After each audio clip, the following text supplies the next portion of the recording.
Welcome back to Cultivate Talk. Today's conversation centers on something we all experience but don't always stop to think about in a deeper way: family and how we navigate difference within it. I'm joined by Dr. Jordan Soliz, whose research explores how families communicate across differences in identity, whether that's political, cultural, religious, or generational.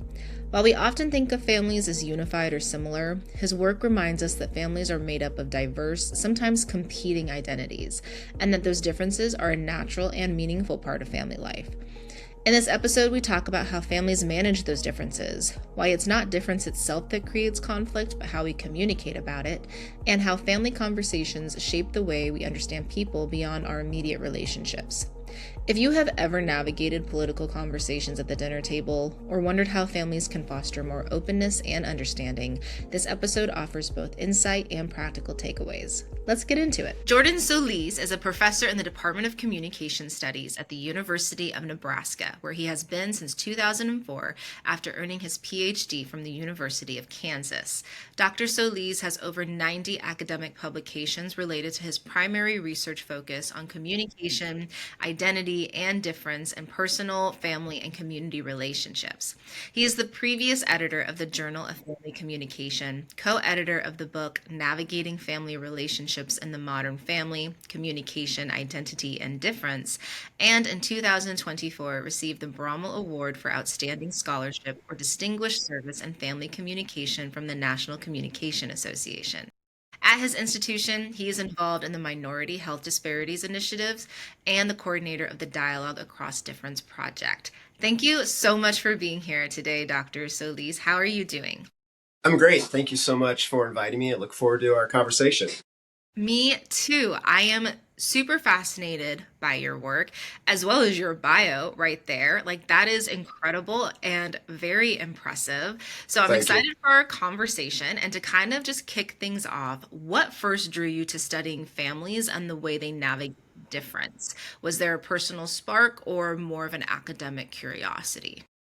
Yeah, I think for most scholars and researchers, there's something in our personal lives, right, that bring us to this.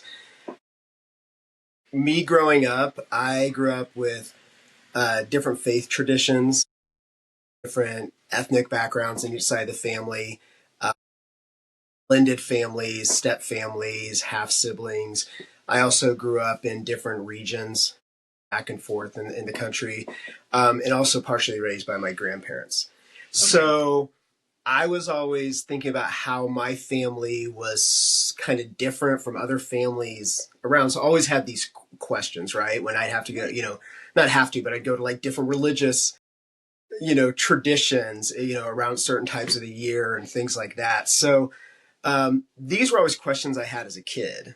And when I was in college, I realized, wow, you can start, looking at this. And it was a research methods class where a professor, Dr. Jim Stiff, said, you should do a project on this. And that kind of is what got me first into this idea of like, oh, you could research this. And there's a lot of families that are like this. And the way we talk about families is a lot different than how people live in their families. Absolutely. I mean, the idea of like just family dynamics in general, they are wildly fascinating and how they look so different across all different types of families.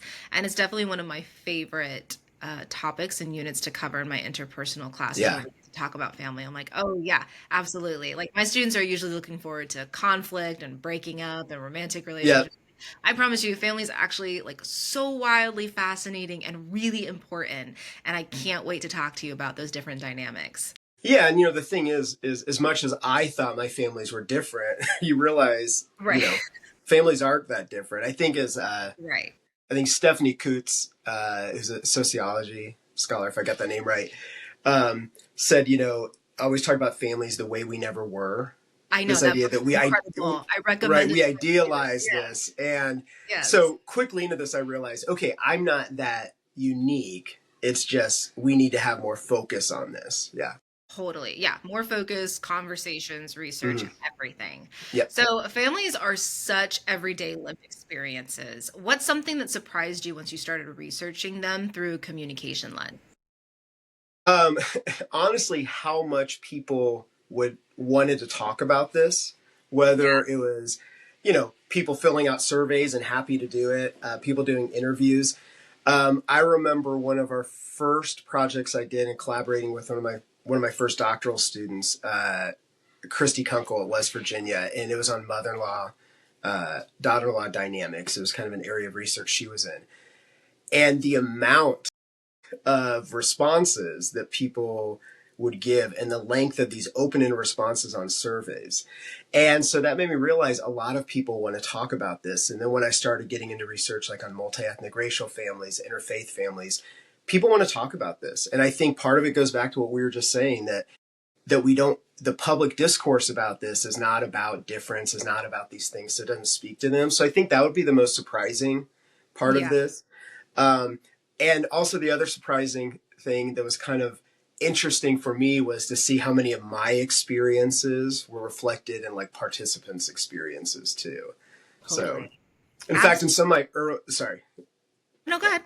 In some of my early research, I had to stop, like some of the interviews, if I was doing those studies, I had to stop myself from talking because I just wanted to start, dialoguing with them instead of like, oh, wait, I'm actually collecting their experiences and, doing actual research inquiry. Totally, absolutely. And I have found that so helpful too, like in my classes when I start sharing like about my family and our dynamics, it's like they open up and they're like, "Oh, actually I experienced the same thing," or "Oh gosh, I have that toxic relationship as Mm-hmm. well." Or it's like they kind of start opening up and start seeing family dynamics differently than they did at the beginning of Yeah. class. It's always Yeah. my like aha moment. I'm like, "Yeah, Yeah. see, like this is important. Like this is fascinating. Let's talk about this more." So, absolutely. I love that. So you argue that families aren't homogenous and that we often overlook the multiple identities inside a family. Can you give us an example of what that looks like in practice? Yeah. I mean, let me, I think there's been a lot of people that understand that there's different personalities, different, you know, um, different characters and families and different roles. And what I've tried to do and people I work with and collaborate with is really understand those identity issues, right? Those identity aspects of family, religious identity, multi-ethnic racial identity, even lived experiences, right? Illness identity, those type of things, that how those come into play in the family, which while there was a lot of research and a lot of practice on difference in the family, there was still this idea that this happened within families that were the same religious backgrounds, families of the same ethnic racial background. And so that is really where I wanted to start kind of focusing attention on, especially with just demographically the rise of multi-ethnic racial families, the religious differences in interfaith families. And then that kind of, as we started thinking, what do we mean by identity difference? Then you bring in some of the research on things like illness identity, right? Gender and sexual identity, and all of those things also come into play. So then those started coming into kind of our area of research and interest. Now, the interesting thing about all of this is what first brought me to this, what people don't think about, was age identity and looking at grandparent-grandchild relationships. There's something called the grandparent paradox, which basically says, we typically, like younger adults, have these negative attitudes towards aging and older adults, and yet they often talk about and love their grandparents, right? This is Yeah. something Jake Harwood talks a lot about. And so that is actually the first foray into families and identity and difference, was like, why does age difference operate in such this different way in the family than it does in society? So, Fascinating. Yeah, that is incredibly fascinating. So, you mentioned this just a few minutes ago, but political identity. So, this has become one of the biggest sources of difference in families. What patterns have you seen in how political conversations either build or fracture relationships? I think that you can just read any popular press article, any news article, or people feel it all the time. This polarization, and it's happening in all our social networks, friendships, romantic relationships, Yeah. all of these things, and people talking about our social networks are homogenous. There's always been political difference in family, and but it's amazing how we're seeing so much of it where people are just cutting off family not talking to them about it, avoiding these type of conversations. Now, there are times that may be necessary, right? There are times when, I'm not trying to say that, listen, we just need to ignore all difference or ignore, ideologies just to get along. Yeah. But I think the pattern that we're seeing that I think is probably the most problematic right now is just the avoidance, right? Mm. When people try to have those relationships, but they're avoiding topics like that old adage of, we don't talk about politics and religion at the Yes. dinner table. Okay. Yes. But think about what happens. And this is what we're finding in the research. When you avoid talking about things, when you avoid that, yeah, it may make the conversation smoother, but every time you're avoiding something, you're biting your tongue, you're not talking about these things, in your mind, you're not doing that because you recognize there's difference. You recognize that, within the family, there's an us and a them. And Yeah. so while we may avoid certain things for that moment, for that interaction, the more we do it, the more those lines kind of become reified, and then we're like, well, I don't want to bring it up again. I don't want to talk about this. That just becomes the pattern. And before you know it, like I said, the family becomes the them, and I think that pattern then becomes very destructive to those relationships. And so that thing, if we don't talk politics, is actually some of the worst advice I think we can give families. And we're seeing that, and not just some of the research we're doing, but other research that's out there. And it's so fascinating because this comes up all the time with people that I talk about, and they always talk about how they avoid it. Like, oh, yeah, I'm going home for Thanksgiving, but we have a rule we don't talk about politics. Or I'm hosting Thanksgiving. The rule is no one bring up politics. And I think I have yet to meet somebody, at least somebody who's willing to talk to me, even in casual conversation, where it's like, oh, yeah, we don't necessarily have that rule. We kind of just deal with those conversations. And it's also becomes such an identifier when people talk about their families. Oh, I have this extended family who lives on the East Coast, and well, yeah, they believe in this Yeah, political party. Like it's right. just like without even asking, it's like it's become such an identifier amongst our families, and to try to like conceptualize our family dynamics, which is interesting.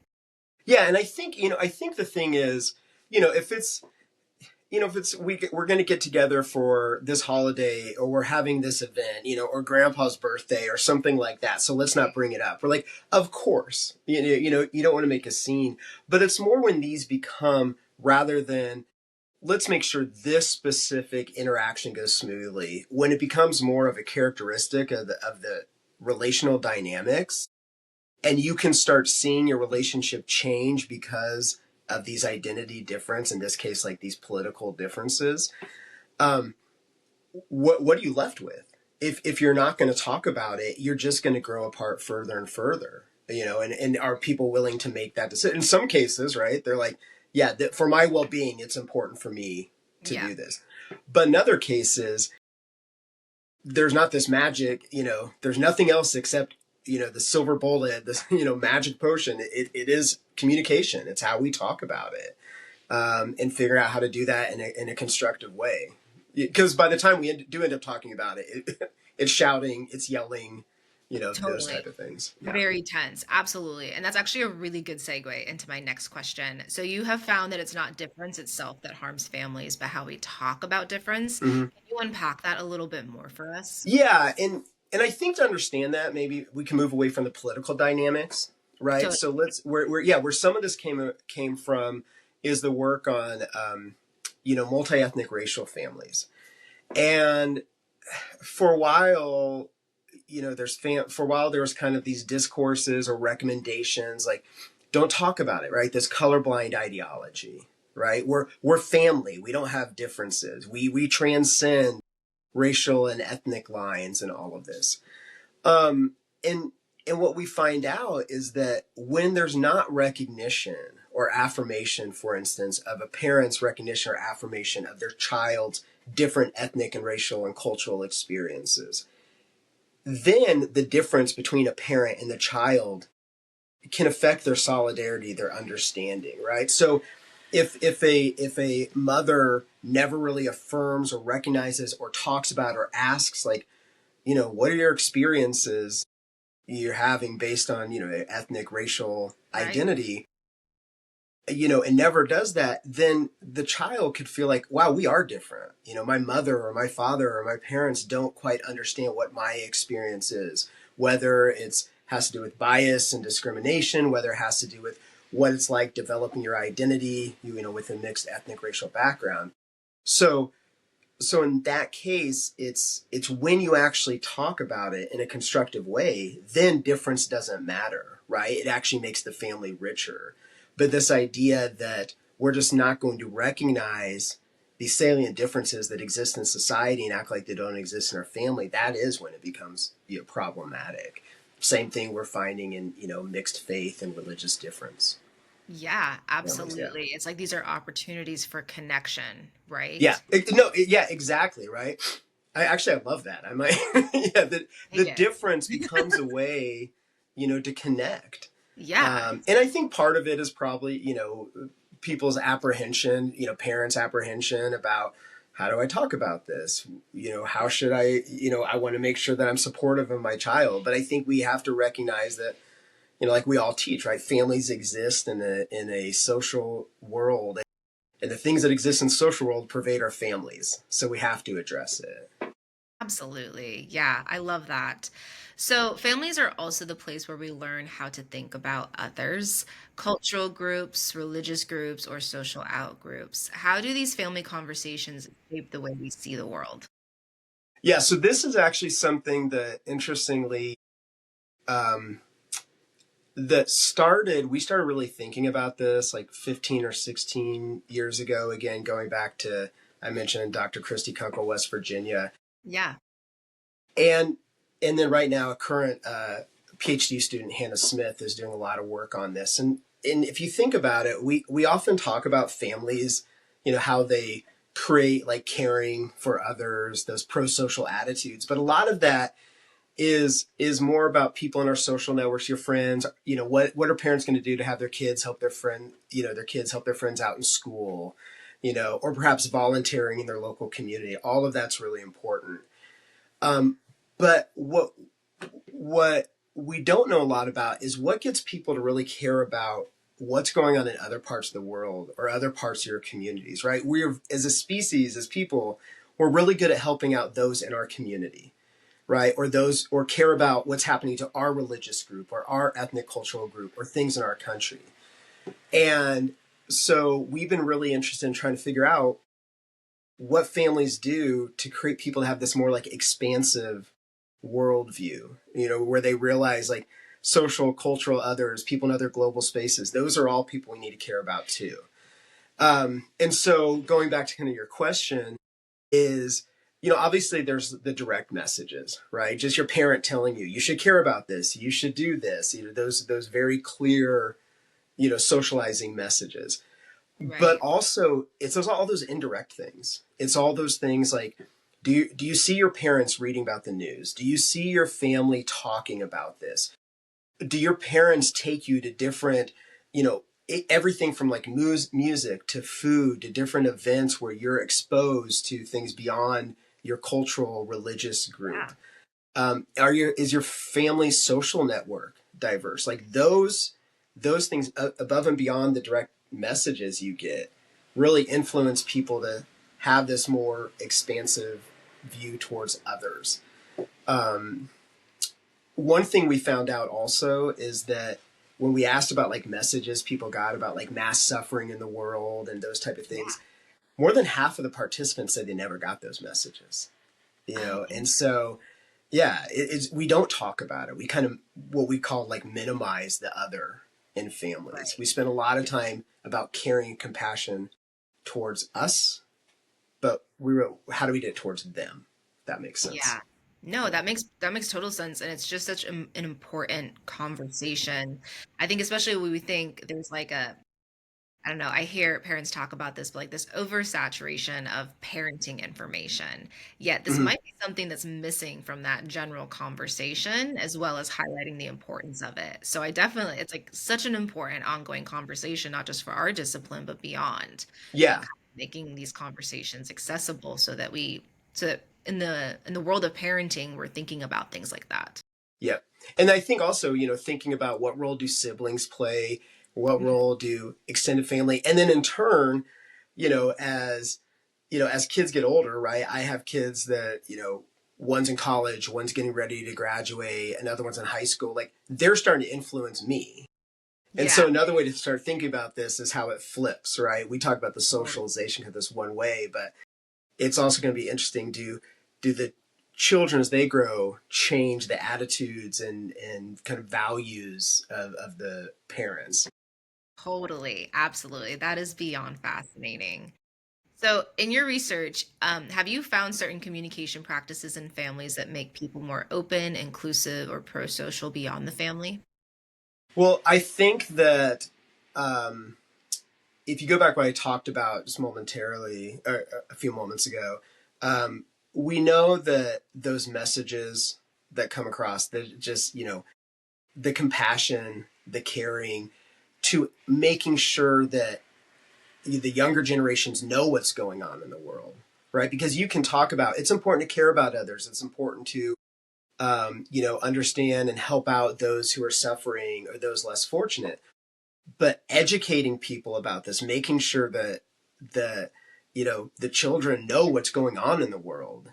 And this isn't just my research, right? Research on global citizenship, research on, kind of looking at like these kind of inclusive humanity worldviews. A lot of it is about, are we also talking to them about what is going on in the Yeah. world, right? So again, we're really good at caring and knowing about what's happening to our people, our communities, our groups, and much less so about others. And so it's having those messages about those like value messages, compassion, caring, those kind of morality messages, coupled with education, Yeah. and then coupled with um, kind of seeing action that your family and parents are doing. And that's, I think, when you look at the landscape of research that's on this, that's what you're finding. Some of the early research on this was looking at rescuers during the Holocaust, like Okay. what created people who put themselves on the line and put risk Yeah. their lives to rescue Jews in the Holocaust. And when they interviewed these individuals, one of the things they found out, it was not just these messages, but they also came from very secure families, right? So it goes back to the whole thing. If you have love in the home, right, Yeah. that's going to be expansive. And Right. so those Yeah. fundamental things about feeling valued and cared for and loved is also incredibly important for how we basically, engage the world. Yeah, and that makes like total sense. Like if you have that strong foundation at home, I imagine you have like the support and encouragement and security of having these conversations and making these decisions and kind of going out into the world differently than children who perhaps did not have that same foundation. Right. And Yeah. even having like those conversations, like the ones we try to avoid with family members, like having those conversations about politics and whatnot, you probably came from a very secure place that gave you what you needed to feel confident going through those conversations or having Yeah. them. Or a family that just enacts that. You know, Exactly. my oldest daughter and I will debate about things and talk about things quite often, and that's simply because of she's my daughter, and that's how we were Yeah. raised, and and she wins most of the time now, and but I think part of that is just she's very comfortable engaging with others and talking about this, and so Right. that goes back to kind of what you just said. Having those type of conversations also equips you to better engage difference and identities and those things in the world. Absolutely. And this is kind of like a side question that I just thought of as you were talking. But when we're thinking about extended family members like grandparents, aunts and uncles, and we're kind of met with that hesitation or apprehension to have such conversations, does that kind of track back to that specific relationship and the foundation that was set years prior? Like perhaps it wasn't necessarily always a secure relationship, perhaps that extended family member, like that grandparent, that aunt or uncle, um, communicated messages perhaps throughout an upbringing that kind of gave us like this hesitant to be able to just talk to them about certain things that we otherwise would avoid, like politics and things like that as we get older. Does that make It, sense? Yeah, it does. And I think this is something just, in general, right? If you think about like how you know family members, right? So if you think about how you know your grandparents, you know them both through your experience and then through your parents' experience, right? You kind of Totally. know both things. You Yeah. know uncles and cousins through your experience, how other people talk about it. Yeah. And so I think that it's a complex it's a complex answer because there's so much that goes into it. Um, and part of this, if you look at the research, not my research, but the research in family communication patterns, which looks at, Yeah. these kind of larger communication climates we grow into. Well, if you think about it, right, you know, you come into a family and your parents come from families with various communication climates and patterns. They were raised, they influenced them. That's going to influence you. They're probably not that similar. Maybe they are, maybe opposites attract, whatever.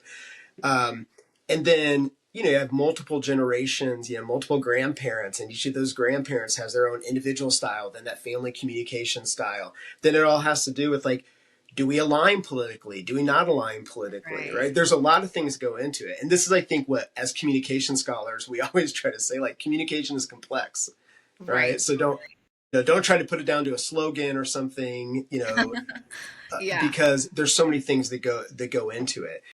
So I think that a lot of what goes into our comfort level is a mix of what we're talking about, right? Hmm. The overall family communication climate, and then the relational Yeah. character, the dyadic relationship. So, Absolutely. Like I know for me personally, I come from a multicultural family and I can mhm. remember being a kid and like compartmentalizing almost. Like Yeah, yeah. family member I can talk about XYZ with in this type of way, but then this family member it looks a little bit different. And Hmm. of course that all those lines have blurred. Like as I've gotten older, I'm like we're just going to talk. Like we're going to talk about the topics that come up. Like that's just how it works. But yeah, it was just kind of fascinating like what it's kind of like just like a self-reflective moment of like why did I compartmentalize, and it can be traced back to like these individual relationships and like that the way that that person talked to me or the messages they communicated to me kind of shaping our overall communication throughout the duration of my life. Yeah. And I think also the something you just said that made me think about this, the compartmentalization, when we talk about like identity differences, right? Right. Religious differences, ethnic, racial, people oftentimes shift their identities, right, within their family, right? And I'm in this family. This is the identity that's salient, or this is how this family member sees me. When I'm on this side of the family, this is how this family member, sees me. And sometimes, in my experiences and a lot of stuff that comes up in research, people might, one of the issues they might have is like, yeah, my family member accepts me for who I am because they only see that one side of me. They forget about the other side, or they don't know that other side of Yeah. me. And so I can be really close to this family member, but there's something they just don't know about me because it's just so different who they are. And of course, that's with all families, right? Because your families have different sides. We have different roles, right? A grandparent knows you as their grandchild, not the, Right. you know, 22-year-old college student, those, Exactly. but I think that, we, especially in the research we do on identity and difference, that's one of those things where the identity work that people do within their family at such a young age, and shifting who I am based on how my family sees me. Yeah. Um, so I think that, you know, people from families, like we said, multi-ethnic, cultural, interfaith families, where there's these kind of salient differences, they have to become pretty competent communicators early on in life. Right. Yeah, Yeah, yeah. absolutely. Fascinating. So, for listeners who might be experiencing political or cultural differences in their own families, what are some communication strategies that can help manage those conversations in healthier ways? I mean, the first and foremost, I would say, um, you have to decide. People have to decide what their goal is, right? And this goes back to something we discussed earlier. It may be that you want to avoid these conversations and avoid this because for your own well-being, right? It's like, we're not going to both side this. We're not going to do this. Um, and so I think first figuring that, right? But if you do, then like, okay, this is a relationship I want to engage. This is a relationship that I want to do it. Then that's where you get into kind of that more kind of dialogue, right? That Right. very respectful way of communicating, and recognize that if you're going to do this, coming in and say, this is going to be a difficult conversation, Yeah. right? And what do you have to do in terms of keeping my emotions in check, right? Understanding your strengths, understanding kind of places where like, okay, this is where it could go off the rail because maybe I will become upset. And Right. so I think part of this comes back to those competency skills, like understanding, right, what my goals are, what my strengths are. And then you get into those things like, okay, the basics we teach sometime, the active listening, the perspective taking, Totally. the making sure that you articulate your thoughts and ideas and viewpoints, and then being open. If you decide that's what you're going to do. So, but I like I said, I think the first thing is recognizing what is your intent, right? And a goal may just be, I just need to convey my thoughts. I don't even want to.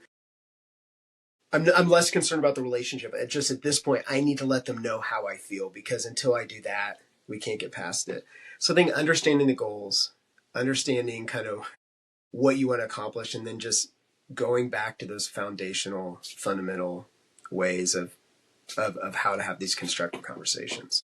Yeah, and it's so, I mean, this is something that comes up, especially when we talk about conflict with my Mm-hmm. students. It's like you always like you have to just be aware of like how, and it's totally easier said than done, but like how do you Yeah. regulate your emotions and your nervous system when you're having conversations such as this? Because you can go in with the purest of intents, like it's going to be calm and cordial, and this is going to be a healthy conversation, but the lack of predictability from the other person can be difficult to navigate, especially if they say something or do something that can be triggering or can upset us. And then, like that goal that we had when we entered the conversation, it gets quieter and quieter because we're so emotionally aroused now. Like we're like reacting to whatever it is they say. So, yeah, it's fascinating. I admire people who are able to do it with such ease and like I don't know if that just is a habit they just naturally inherited or if it's like a bunch of practice, but it is like so fascinating to me to like from the outside perspective to kind of observe and hear about. Well, like you said, easier said than done. When I teach, I say easier to teach than do. Yeah, so I do that Because all the time we can too. talk about this, right? But yeah, Exactly, I and do it's that all funny the because time. when you said about the emotional arousal, like I can feel stuff, and what ends up happening, I'm like, wait, give them time, they're talking, but I will just start like interjecting, and you can ask, any family members, Right. my friends I'm really close with, we've got into debates, like they can tell, and they'll be like, no, Jordan, just hang on, let me finish, because they can tell like the emotions want to come out. Totally. Um, yeah, It is, and that's totally true. I mean, this is a related example, but not at all of the same volume. But like, I am really into sports. So a lot of the times, what my family members and I are discussing has to do with sports, specifically like football. And so, like, when I'm in the middle of a conversation with somebody that's kind of turning into a slight debate, I can kind of like have that same feeling like, okay, well, they're talking, just like, wait, but it's like I have so much to say, and I have like this reaction to what you're saying that I just want to like get it out. And it's like it becomes like that moment where I'm like, oh, you have to practice what you teach because you tell your students all the time, like the active listening, the pausing before reacting is so important. And I'm like, okay, yeah, this is a safe space for me to practice these versus having like these more emotionally tied, serious conversations down the road. It's like a good practice. But yeah, I say that all the time too, like easier to teach than yeah. do. Well, and this is why, some of the work we do with the dialogue cross Yeah, difference project, where it's not within family, but it's just, polarizing issues or just uncomfortable conversations. A big key of it is kind of neutral facilitation to kind of right. help this out. And if you think about it, not distilling counseling and therapy just to facilitators, obviously there's more to that, but sometimes what makes really effective, family counseling or marital counseling is you just have someone there who is there to kind of like facilitate this conversation that needs to happen, who's neutral, right? Who you're not going to get upset with. Um, because, we're just going back to what we talked about before, these constructive conversations are difficult. And that's also, I think, sometimes why we avoid it, right? We'd Yeah, rather. easily, I would imagine. Yeah, absolutely. So, what advice would you give to parents who want to raise children who are curious, compassionate, and open to difference? I mean, first of all, I think that, like, be honest. I think parents, first of all, need to be honest kind of with themselves, right? In terms of, like, what do we need to do different? Because the last thing you want to do is say, you need to do this, this, this, then this, and then you're not doing any of it. Right. Especially when we're finding out that modeling part of it. If you're saying you need to volunteer, you need to do these type of things, and then you're not doing it. So I think, kind of always some self-reflection. But I think that it goes back to that combination, right, of those direct messages, those very clear kind of like memorable messages that you get from your parents, and maybe they're not a specific message, right, as we know from the theory, but kind of a conglomeration of messages that they become something in your head. Getting those there, being consistent with those, Yeah, right. So it's not that, but then the other things, the other experiences that you can provide your kids, to expose them to difference, to expose them to different opportunities and experiences, so they just kind of see the richness totally. of the world and the diversity, because we know that when you're exposed to that, just by nature, it changes your emotional connection. It changes how you think about like your social in groups. Yeah, If you go to a bunch of different religious, you know, uh, you learn about different religions, or you go to different, religious holidays just to be exposed. It doesn't mean you don't have your belief, right? right. But then all of a sudden you recognize, wait a minute, there's some similarities here, and we may have some differences, but there's still a lot of similarities. And then all of a sudden you're now aware of that religious group and potentially what's happening to that religious group or cultural group or different experiences. Yeah. And so I think it's that direct and those indirect experiences that you give what we call the indirect experiences you give your children. Yeah, absolutely. Well said. So, finally, what's one message you'd love people to take away about navigating identity and difference in family Ooh, yeah, that's a tough one. life? I think that, and part of this comes from, I think, just as you get older, as you start having raising your own family and having kids and experience all these things, Right. is that, like, families are, there's so many different identities and experiences and worldviews and richness in our families. And I think sometimes we don't take advantage of that, right? We come together as the family. But anyone who's had that talk with a grandparent that they never had before, and you learn that thing about them, right? Or that connection with a cousin, or one of my favorite things I'm seeing now is my kids, they just go on long walks and talk, Oh, I and love they're that. just, and it's just like, it's, families as a unit is great, but families are made up of all these different individuals, Hmm. and they're part of who you are. And you just learn so much about who you are by having those interactions.